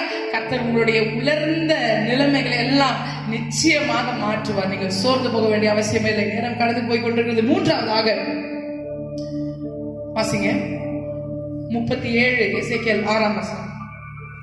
வசந்த் வாசி. நான் உங்கள் மேல் நரம்புகளை சேர்த்து நரம்புகள் என்று சொல்லும்போது it denotes connection with prayer. இணைப்பை, ஜெபத்தினாலே வருகிற இணைப்பை அது குறிக்கிறது. இரண்டாவதாக உங்கள் மேல் மாம்சத்தை உண்டாக்கி, மாம்சம் எதை குறிக்கிறதுனா it denotes communion by the word of God. ஆண்டவருடைய வார்த்தை என்ற மாம்சத்தின் மூலமாய் தேவனோடு நமக்கு இருக்கிற இசைந்திருத்தலை இந்த மாம்சம் குறிக்கிறது. மூன்றாவதாக உங்களை தோலினால் மூடி. ரொம்ப இன்ட்ரெஸ்டிங். அடுத்த ஸ்டெப் பை ஸ்டெப் மறுபடியும் பள்ளத்தாக்குக்கு போயிடலாம். உலர்ந்த எலும்புகள் உள்ள பள்ளத்தாக்கு. இப்போ உலர்ந்த எலும்புகள் எல்லாம் ஒன்னா சேர்ந்துச்சு, அது இணைக்கப்பட்டுடுச்சு, அதுக்கு மேல சதை வந்துச்சு. இப்ப யோசிச்சு பாருங்க, தோல் இல்லாத சதை எப்படி இருக்கு? பார்க்க சகிக்குமா? சகிக்கவே சகிக்காது. ஒரு சின்ன ஒரு சூடு பட்டால என்ன ஆயிடுது, நம்ம தோல் ஒண்ணு கருக்கிடுது, இல்லைன்னா தோலை வழட்டிட்டு வந்துடுது. ரீசெண்டா என் பொண்ணு சைலன்சர்ல காலை வச்சுக்கிட்டான். காலை வச்சோடனே ஒரு செகண்ட் தான், அந்த ஒரு செகண்டுக்குள்ள என்ன ஆயிடுச்சு, அப்படியே தோல் வழட்டி வந்துடுச்சு. என்னால அதை பார்க்க கூட முடியல. நான் அப்படியே கண்ணை போட்டு உட்காந்துட்டேன். அப்புறம் அவங்க அப்பா தான் போய் எல்லாம் என்னென்ன பண்ணுமோலாம் பண்ண காட்ஸ் கிரேஸ் இப்ப அது ஹீல் ஆயிடுச்சு. என்ன சொல்ல வரேன்னா, தோல், இந்த தோல் மேல இல்லைன்னா நம்மள பார்க்க சகிக்காது. அது ஒரு இம்பார்ட்டன்டான ஒரு ஃபேக்டர். அந்த தோல் தான் டிசைட் பண்ணுது, கலர் டிசைட் பண்ணுது, நம்முடைய என்ன சொல்றது பிசிக்கை டிசைட் பண்ணுது எல்லாமே. இப்போ இந்த தோலுடைய ஃபங்க்ஷன் என்ன அப்படின்னு பார்த்து, இந்த ஸ்கின் என்ன செய்யுது அப்படின்னு சொன்னா, it acts as a barrier. ஒரு தடுப்பு செவுறு மாதிரி இருக்குதான் இந்த ஸ்கின். நமக்கு எலும்பு ஜாயின் ஆயிடுச்சு, சதை வந்துருச்சு, இதுக்கு மேல தோல். இப்ப இந்த தோல் என்ன பண்ணுதுன்னா ஒரு பேரியரா, ப்ரொடெக்ஷன், ஒரு பாதுகாப்பா இருக்கு. உள்ள இருக்கிற நரம்பு, தசை, திசுக்கள், ரத்தம், மற்றது எல்லாம் பாதுகாப்பா இருக்கிறதுக்கு மேல ஆண்டவர் ஒரு அழகான தோலை வச்சு மூடுறாரு. அல்லேலூயா. அந்த தோல் இட் ஆக்ட்ஸ் ப்ரொடெக்ஷன் ஃப்ரம் என்னென்னலாம் டெம்பரேச்சர், வெயில், குளிர், மற்ற எந்த ப்ரெஷர், மற்ற என்ன காரியங்கள்ல இருந்து நம்முடைய சரீரத்தை ப்ரொடெக்ட் பண்றதுக்காக ஆண்டவர் இந்த ஸ்கின்னை வச்சிருக்காரு. சில பேர் சொல்லுவாங்க நல்லா குளிர் தாங்குவாங்க அப்படின்னு சொல்லுவாங்க, என்ன தோலோ உன் தோல் இவ்வளோ குளிர் உனக்கு குளிர் இல்லையா அப்படின்வாங்க. அப்போ என்னன்னா அந்த தோல் தான் அந்த ப்ரொடெக்ஷன் கொடுக்குது, அந்த சதைக்கு அந்த மாம்சத்துக்கு ஒரு பெரிய ப்ரொடெக்ஷனா இருக்கு அந்த தோல். இப்போ நம்ம ஆண்டவர் சொல்றாரு, நான் உன்னை தோலினால மூடுவேன். அது என்ன குறிக்குது அப்படின்னு சொல்லி, இது இந்த தோலை பத்தி நான் தியானிக்கிறதுக்கு தான் எனக்கு ரொம்ப நேரம் ஆச்சு. தோல் என்ன பண்ணுது, தோல் என்ன பண்ணுது. அப்பதான் ஆண்டவர் அழகா ஆவியானவர் ஒரு ஒரு ஒரு வார்த்தையை கொடுத்தாரு. The skin denotes care. ஆண்டவருடைய பராமரிப்பை அதை காட்டுகிறது. அல்லேலூயா. நான் கொடுக்க போற எக்ஸ்பிளனேஷன் நீங்க பாருங்க, ரொம்ப இன்ட்ரெஸ்டிங்கா இருக்கும். எனக்கு ஐ வாஸ் ஓவர்ஃபில்ட் வித் ஜாய் இதை நான் பார்க்கும்போது. இப்போ நம்ம ஜெபத்தினால இணைஞ்சிட்டோம். ரெண்டாவது ஆண்டவருடைய வார்த்தையை சாப்பிட்டு நம்முடைய மாம்சம் ஆண்டவரோடு கூட இசைந்து இருக்கு. இப்போ மூன்றாவது தோல். இப்ப ஆண்டவர் என்ன செய்யறாருன்னா, இந்த ஜெபமும் வேத வாசிப்பும் நம்முடைய வாழ்க்கையில இருக்கும்போது ஆண்டவர் நம்மை பராமரிக்கிறவரா இருக்கிறார். தோலினால மூடி. எப்படி அப்படின்னு சொன்னா, அவருடைய பிரசன்னத்தை தந்து நம்மை பராமரிக்கிறார். அல்லேலூயா. He gives us his presence. நம்மள மூடுறார். அப்படியே நீங்க இந்த ஜெபமும் வேத வாசிப்பும் உங்களுக்கு இருக்கும்போது நீங்க பிராக்டிகலா இதை எக்ஸ்பீரியன்ஸ் பண்ணவங்களுக்கு இது தெரியும். நம்ம ஒருவேளை கருப்பா இருப்போம், இல்ல அழகா இல்லாமல இருப்போம். ஆனா ஜெபிச்சுட்டு பைபிள் வாசி நீங்க வெளியே வரும்போது பாத்தீங்கன்னா அவங்க முகம் ஒரு பிரகாசமா இருக்கும். எத்தனை பேர் அதுக்கு எக்ஸ்பீரியன்ஸ் பண்ணிருக்கீங்க எனக்கு தெரியல. மத்தவங்க பார்த்து சொல்லுவாங்க, என்ன முகம் ரொம்ப பிரகாசமா இருக்கு இன்னைக்கு அப்படின்னா, அது வேற ஒண்ணும் இல்ல, தேவ பிரசன்னம். அல்லேலூயா. தேவ பிரசன்னம். மூக்கு நல்லா இல்ல, காது நல்லா இல்ல, வாய் நல்லா இல்ல, பல்லு நல்லா இல்லைன்னா கூட பரவாயில்ல, ஆண்டோடைய பிரசன்னம் நமக்கு இருந்துச்சுன்னா அல்லேலூயா, நம்மள ரொம்ப ஷைனிங்கா அது மாத்திடும். நான் கிண்டல் பண்ண நினைக்காதீங்க, நான் உண்மையாவே சொல்றேன். நீ பாருங்க, நம்ம ஒரு எக்ஸாம்பிள் பார்க்கலாம் பைபிள்ல இருந்து. யாத்திரையாகமத்தின் புஸ்தகம் 34ஆம் அதிகாரத்துக்கு வாங்க. யாத்திரையாகமம் 34ஆம் அதிகாரம். இப்போ நான் சொல்ல போற இந்த வசனங்கள் வந்து தமிழ்ல ஒரு வகையாக இருக்கு, ஆனா இங்கிலீஷ்ல இது வேற வகையா இருக்கு. ஐ வாண்ட் டு எம்பசைஸ் இந்த இங்கிலீஷ் டிரான்ஸ்லேஷன். இல்ல இங்கிலீஷ் டிரான்ஸ்லேஷன் நான் வாசிக்கணும்னு விரும்புறேன். 34ஆம் அதிகாரத்துல நீங்க பாத்தீங்கன்னு சொன்னா 29ல இருந்து 35 வரைக்கும் நீங்க வீட்டுல பொறுமையா வாசி பாருங்க. சம்பவம் என்ன அப்படின்றத சொல்லிடுறேன். அங்க மோசே இரவும் பகல் ஆண்டோடைய பிரசன்னத்துல நின்னுட்டு வெளியே வராரு. வந்த உடனே அவர் முகம் அவ்வளவு பிரகாசிச்சுதான். எவ்வளவு பிரகாசிச்சதுன்னு சொன்னா, தன் சகோதரனாகிய ஆரோன் கூட மோசே பக்கத்துல போறதுக்கு பயந்து தூரமா நிக்கிறாரு.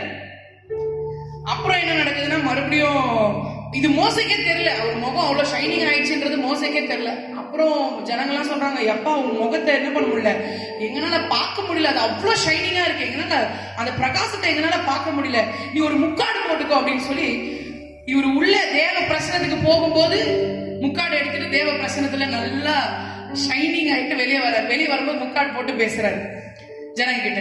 திருப்பி ஆண்டுடைய சம்பவத்துக்கு போகும்போது மறுபடியும் நல்ல ஷைனிங் வராரு, மறுபடியும் வெளியே வந்து முக்காடு போட்டு பேசுறாரு. இதுதான் வந்து இந்த சம்பவத்தை நம்ம பார்க்கணும். இதுல நீங்க இது இங்கிலீஷ் டிரான்ஸ்லேஷன் நம்ம பார்க்கலாம். 29ஆம் வசனத்துல அந்த பகுதி மட்டும் வாசிங்க.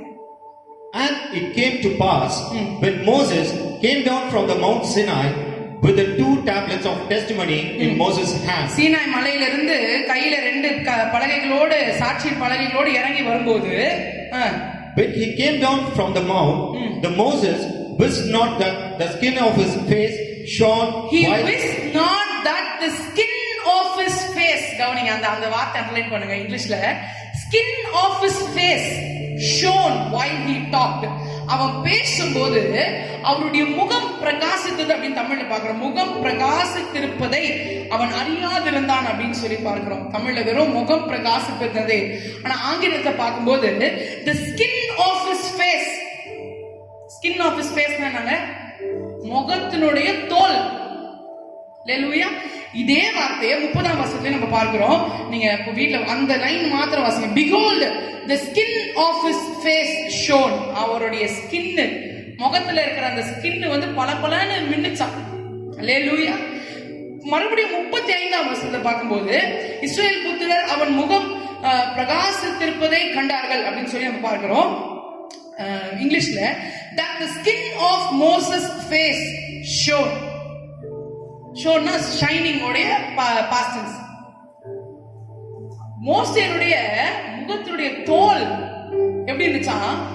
ஷைனிங்கா இருந்துச்சு. அல்லேலூயா. எத்தனை பேருக்கு இன்னைக்கு ஷைனிங்கான ஃபேஸ் வேணும்? பாதி நேரம் பியூட்டி பார்லர் லாக்டவுன். இப்போ பியூட்டி பார்லருக்கு எங்கேயும் போக முடியல. போற பழக்க முடியவர்களுக்கு ரொம்ப கஷ்டமா இருக்கும். எனக்கு கிடையாது, அவ்வளோ பியூட்டி பார்லர்லாம் போனது கிடையாது. ஆனால் we all want our faces to shine. இல்லை, நம்ம ஸ்கின் நல்லா இருக்கணும். we take so much of care. Skin அப்படின்னாலே கூடவே வர வார்த்தை கேர். ஸ்கின் கேர் ப்ராடக்ட்ஸ் நிறைய யூஸ் பண்ணுறோம். என் ஸ்கின் இப்படி இருக்கணும், என் ஸ்கின் அப்படி இருக்கணும், fair and lovely, Pond's by beauty, what not, இதெல்லாம் போட்டு நம்ம ஷைனிங் ஆகணும் அப்படின்னு சொல்லி நம்ம யோசிக்கிறோம். ஆனால் ஆண்டவர் பாருங்க, ஃப்ரீயா கொடுக்குறாரு. எங்கன்னா அவருடைய பிரசனத்துல. அல்லேலூயா. அவருடைய பிரசனத்துல நீங்க போயிட்டு வந்தீங்கன்னா அவருடைய பிரசனத்திலேயே இருந்தீங்கனாலே உங்க ஃபேஸ் என்ன ஆயிடுமா, உங்க ஸ்கின் என்ன ஆயிடுமா, அப்படியே ஷைனிங் ஆயிடுமா. அல்லேலூயா. எத்தனை பேருக்கு ஷைனிங்கான ஸ்கின் வேணுமோ இன்னைக்கு நான் ஒரு டிப்ஸ் சொல்லி தரேன். ஆண்டவருடைய பிரசனத்துல போய் அமருங்க. ஹல்லேலூயா. as long as you wait in the presence of the Lord, your skin will shine brightly. Hallelujah. இங்க மோசே கற்பலைகளை எடுத்துக்கொண்டு மலையில மேல இருந்து இறங்கி வரும்போது அவருடைய முகத்தினுடைய தோல் பிரகாசித்தது என்று பார்க்கிறோம். ஹல்லேலூயா. ஆண்டவர் பராமரிக்கிறார். he cares. வேத வாசிப்பு முதல்ல இங்க பாருங்க எப்படி ஆண்டவர் புதுப்பிக்கிறார் பாருங்க. நீங்க எழுந்து போன ஆவிக்குரிய வாழ்க்கையை, உங்களுடைய வறண்டு போன வாழ்க்கையை, உங்க உலர்ந்த எலும்புகள் ஆண்டவர் எப்படி புதுப்பிக்கிறார் பாருங்க.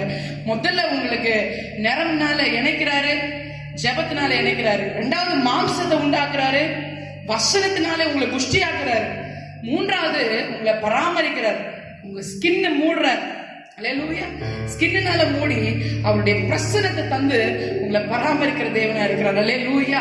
I'm so filled with joy. Amen. அந்த ஆண்டவருடைய பிரசன்னத்துல நம்ம இருக்கும் போதெல்லாம் ஹalleluya, hallelujah, thank you Lord. அவருடைய பிரசன்னம் இருக்கும் போதெல்லாம் நம்ம முகம் பிரகாசிக்கிறதை நம்மளே பார்க்கனா கூட மற்றவர்கள் பார்ப்பார்கள். அல்லேலூயா, அல்லேலூயா.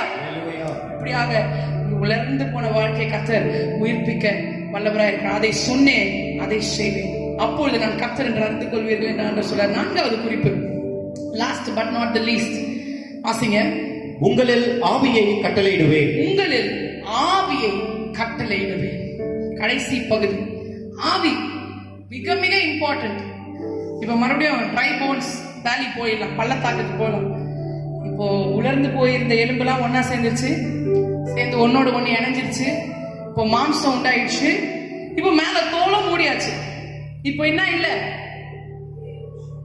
உயிர் இல்ல. அல்லேலூயா.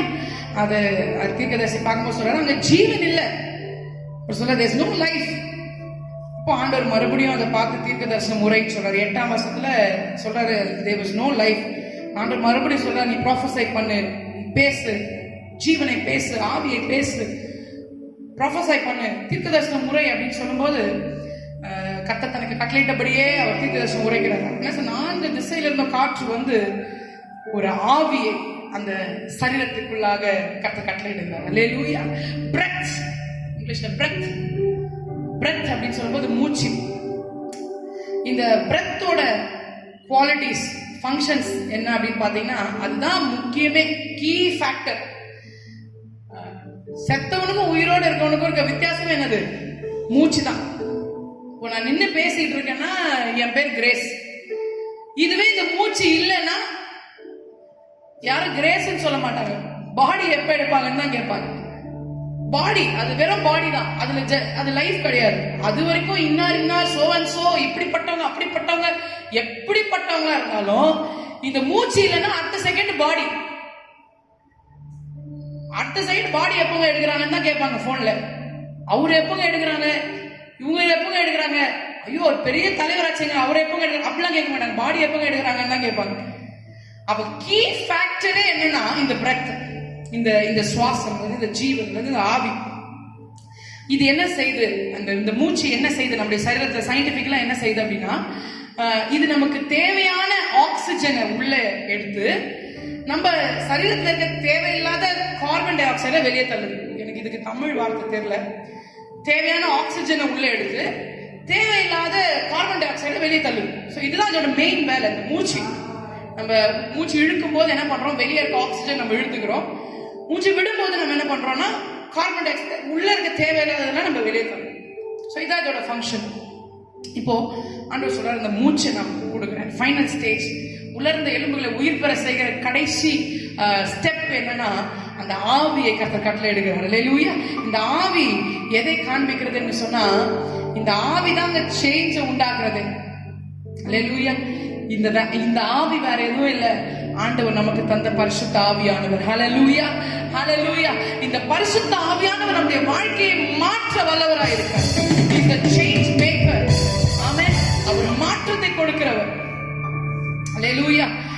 இந்த ஆவி ஆண்டவர் ஜெனசிஸ் ஆதியாகமம் 2:7 பார்க்கும்போது அந்த மனுஷனை உண்டாக்கி அவனுக்கு ஜீவனை ஊதினார், மனுஷன் ஜீவ ஆத்மாவானான் அப்படின்னு சொல்லி பார்க்கிறோம். யோபுல பார்க்கும்போது சொல்றாரு, எனக்கு ஜீவனை தந்தவர் அவர் 33:4. பிரசங்கியில பார்க்கும்போது, பிரசங்கி 12:7 பார்க்கும்போது சரீரம் மண்ணுக்கு போகுது, ஆவி தன்னை உண்டாக்கின தேவனிடத்துல போகுது அப்படின்னு சொல்லி. நமக்கு ஆவியை உண்டாக்குனது ஆண்டவர். சரிங்களா? நம்ம என்னைக்கு கர்த்தரை சொந்த ரட்சகராக ஏற்றுக்கொண்டு நம்ம தேவ வசனத்துக்கு கீழ்ப்படிந்து ஞானஸ்தானம் எடுத்து தேவனுடைய பிள்ளைகளாய் மாறுறோமோ, அப்ப ஆண்டவர் இன்னொரு வரத்தை நமக்கு தராரு. அது பரிசுத்த ஆவியானவர். அல்லேலூயா. இந்த பரிசுத்த ஆவியானவர் என்னென்னலாம் செய்கிறார் அப்படின்னு சொல்லி நீங்க யோவான் 16:13 பாத்தீங்கன்னா, அவர் சகல சத்தியத்திற்குள்ள நம்ம வழி நடத்துகிறார். யோவான் 14:26 பாத்தீங்கன்னா, அவர் இந்த வேதத்தில் உள்ள எல்லாவற்றையும் நமக்கு நினைப்பூட்டுகிறார். He reminds us. 16ஆம் அதிகாரம் 11ஆம் வசனத்தை பாத்தீங்கன்னா, அவர் நம்மளை கண்டித்து உணர்த்துகிறார். எது சரி எது தப்புன்னு சொல்லி நம்ம கண்டித்து உணர்த்துகிறார். அதனாலதான் 16ஆம் அதிகாரத்துல ஆண்டவர் சொல்றாரு, இயேசு சொல்றாரு, நான் போறது உங்களுக்கு நல்லது. ஏன்னா நான் போய் உங்களுக்கு என்ன செய்வேன், தேற்றரவாளனாகிய ஆவியானவர் நான் உங்களுக்கு அனுப்புவேன். ஏன்னா அவர் தான் உங்க வாழ்க்கையை என்ன செய்ய முடியும், மாற்ற முடியும். He only can change you. ரொம்ப முக்கியங்க ஆவிக்குரிய வாழ்க்கையில இந்த பரிசுத்த ஆவியானவர் நமக்குள்ள வாசம் பண்ணுகிறது ரொம்ப ரொம்ப ரொம்ப முக்கியம். எத்தனையோ பேர் so called as Christians ஆண்டவர் வார்த்தை நடக்கிறது இல்ல, கடவுளுடைய பயம் இல்ல. ஏன்னு சொன்னா அவங்களுக்குள்ள அந்த ஆவி இல்லை. ஆவி இல்லாத சரீரமாக தான் இன்னும் பலர் சுத்தி கொண்டிருக்கிறார்கள். பிரியமான கர்த்தருடைய பிள்ளைகளே, இன்னைக்கு நீங்கள் அப்படி இருப்பது தேவ சித்தம் அல்ல, தேவ விருப்பம் அல்ல. இங்க பாருங்க, சவுல் ஒரு ஆள் இருந்தார். அவர் என்ன பண்ணிட்டாருன்னா, அவர் எல்லா ஞானமுடையவர், அவர் சகலத்திலையும் தேர்ந்தவர், ரொம்ப டேலண்டட் பர்சன். ஆனா அவர் செஞ்சது எல்லாமே என்னன்னா கிறிஸ்தவங்களுக்கு விரோதமா நின்று இருந்தார். எவனாவது இயேசுவின் பேரை சொன்னா அவனை அடி, ஆலயம் சொன்னா அவனை அரெஸ்ட் பண்ணு, என்னென்னலாம் துன்பப்படுத்த முடியுமோ படுத்தி கொண்டிருந்தார். ஆனா வழியில ஆண்டவர் அவரை சந்திக்கிறாரு. சந்திச்ச பிறகு அவர் குருடனா மாறுறாரு. மாறிட்டு அடுத்த வசனத்தை நீங்க பாத்தீங்கன்னு சொன்னா 9ஆம் அதிகாரம், அப்போஸ்தலர் நடபடி புஸ்தகம் 9ஆம் அதிகாரம் 17ஆம் வசனத்தை வாசிங்க. அப்பொழுது அனனியா போய் வீட்டுக்குள் பிரவேசித்து அவன் மேல் கையை வைத்து சகோதரனாகிய சவுலே, நீ வந்த வழியிலே உனக்கு தரிசனமான இயேசுவாகிய கர்த்தர் நீ பார்வையடையும் படிக்கு பரிசுத்த ஆவியினாலே நிரப்பும்படிக்கு என்னை அனுப்பினார் என்றார். பரிசுத்த ஆவியினாலே நிரப்பப்படும்படிக்கு என்னை அனுப்பினார் என்றார். அல்லேலூயா, அல்லேலூயா.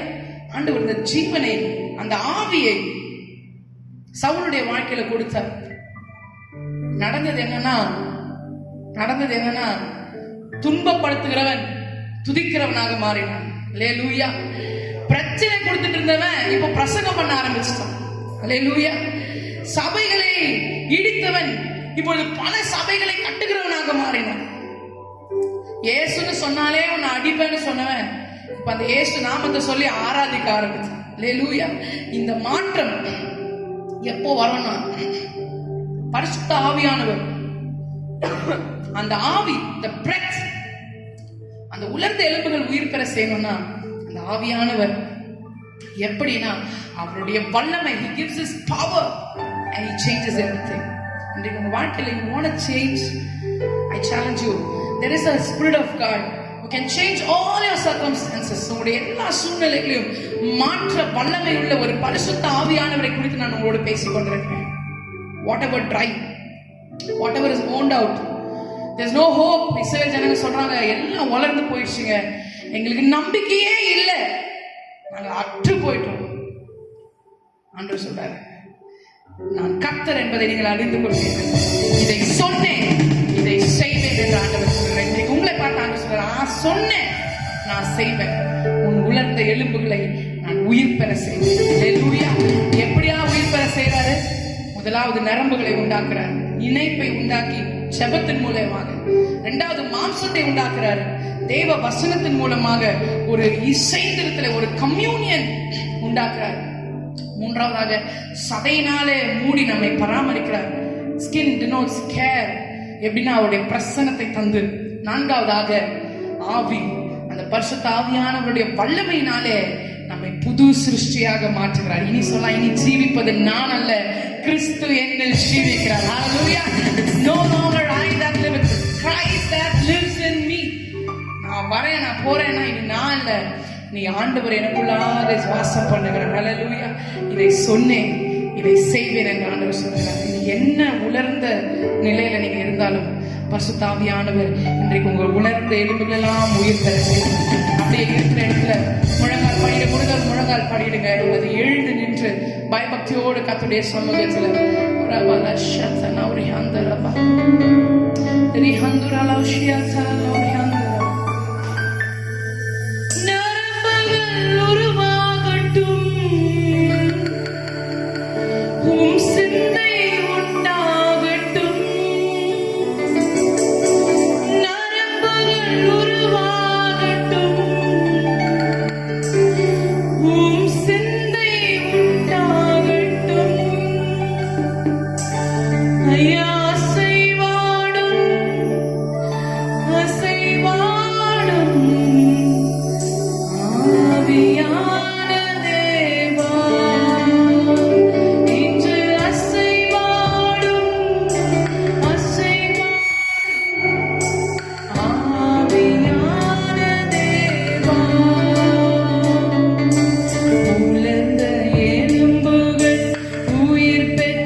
Shatanauri Handaraba.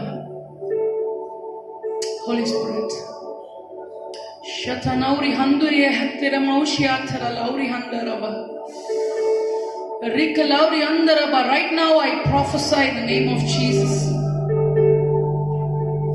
உலர்ந்து போன உங்களுடைய ஜெப வாழ்க்கை, உலர்ந்து போன உங்கள் வேத வாசிப்பு, உலர்ந்து போன அந்த பிரசனத்தை நாடுகிற வாஞ்சை, பரிசுத்த ஆவியானுடைய வல்லமை இந்த நேரத்தில் உங்களை புதுப்பிக்கிறது. Spirit is quickening you. இந்த வார்த்தையை நீங்கள் எந்த இடத்துல நீங்கள் கேட்டுக்கொண்டிருந்தாலும் இந்த வார்த்தை உங்களை உயிர்ப்பிக்கிறது. This word, the word I speak in the name of Jesus is reviving you.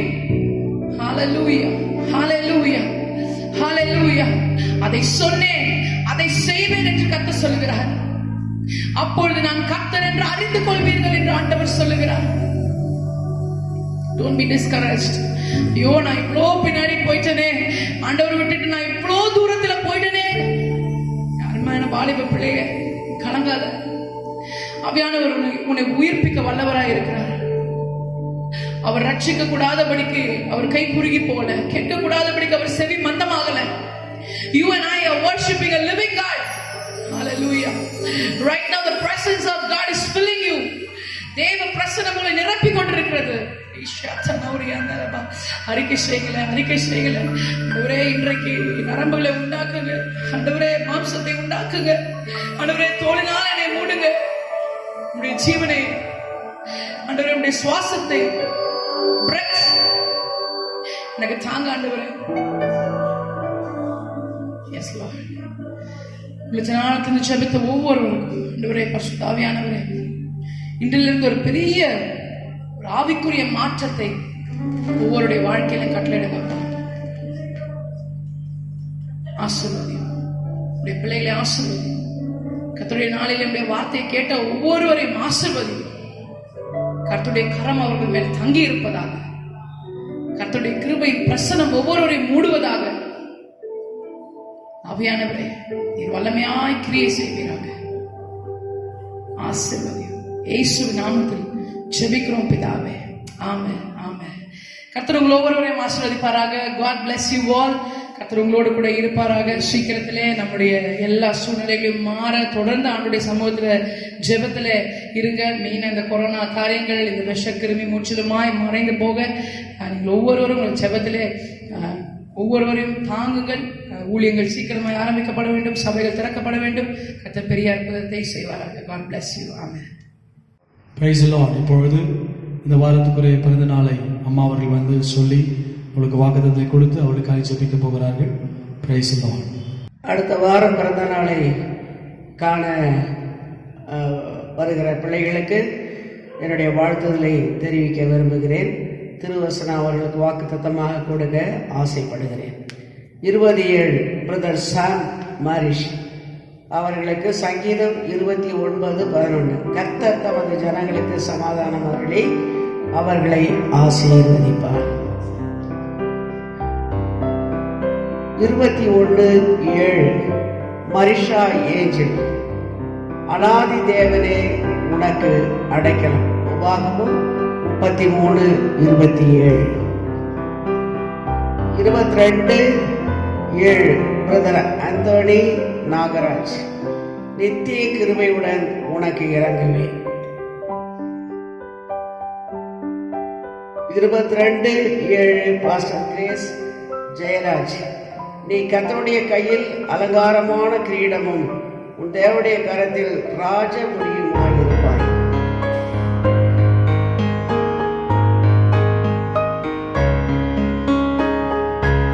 23:7 pastor D Jayaraj. இரட்டிப்பான நன்மை தருவேன், இன்றைக்கே தருவேன். சகரியா 9:12.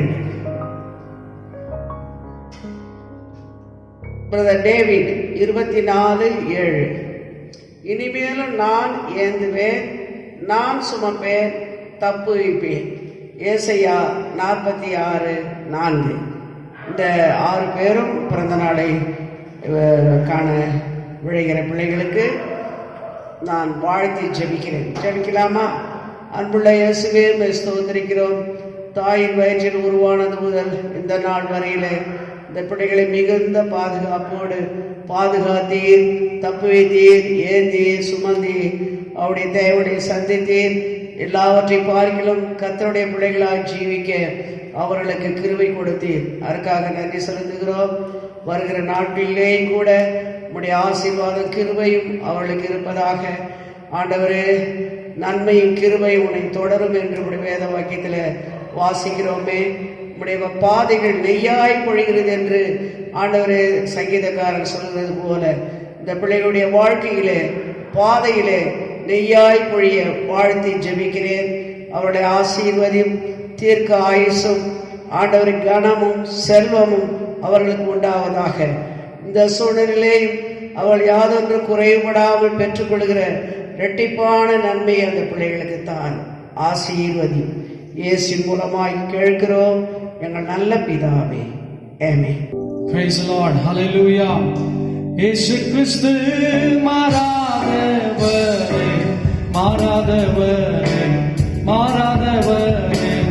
ஆமென். இயேசு கிறிஸ்து மாறாதவரே, நித்தியமா.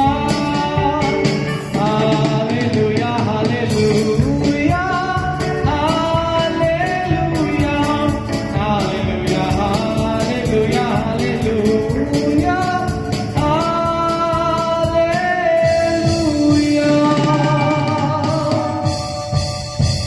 என் ஆத்துமாவே கர்த்தரை ஸ்தோத்திரி, என் முழு உள்ளமே அவர் பரிசுத்த நாமத்தை ஸ்தோத்திரி. என் ஆத்துமாவே கர்த்தரை ஸ்தோத்திரி, அவர் செய்த சகல உபகாரங்களும் மறவாதே. நம்முடைய கர்த்தராகிய இயேசு கிறிஸ்துவின் கிருபையும் பிதாவின் அன்பும் பரிசுத்த நியமிக்கும் சமாதானம் வழிநடத்தும். விசேஷமாக இந்த ஆராதனை கலந்து கொண்ட பிள்ளைகளோடும் தடைப்பட்ட பிள்ளைகளும் சகல பரிசுத்தமானோடும் இன்றும் என்றும் சதாக்கள் இருப்பதாக. Amen, amen, amen. Hallelujah, hallelujah, hallelujah. Praise the Lord. கர்த்தருக்கு ஸ்தோத்திரம். God bless you.